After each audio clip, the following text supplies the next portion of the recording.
Remigijus gavalo laišką vieną dieną.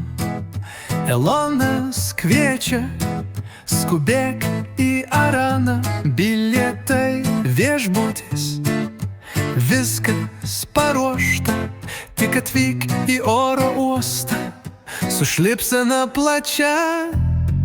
Oi, Remigijau, kaip tu patiklus,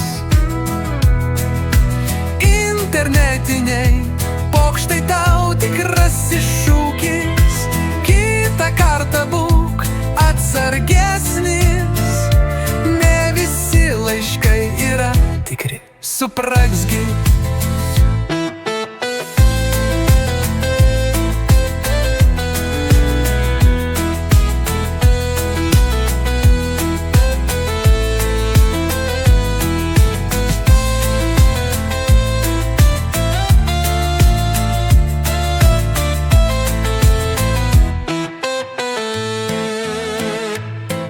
Su žmona kartu Vilnių skubėjo Turkish Airlines.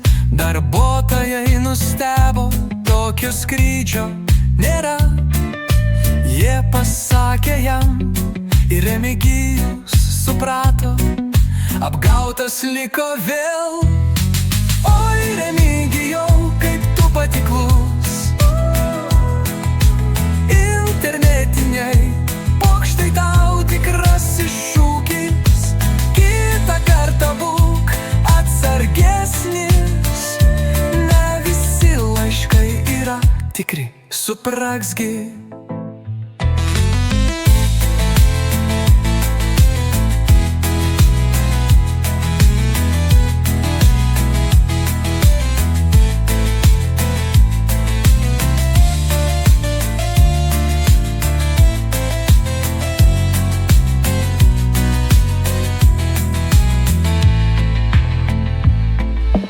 Laisvės TV viskam nufilmavo, visa šalis juokėsi, naujienas skaitė. Pamoka išmokta, tikėkimės, kad ateityje bus daugiau atsargumo. Oi, Remigijau, kaip tu patiklus, internetiniai pokštai tau tikrasis šūkis. Kitą kartą būk atsargesnis, ne visi laiškai yra tikri, supraksgi.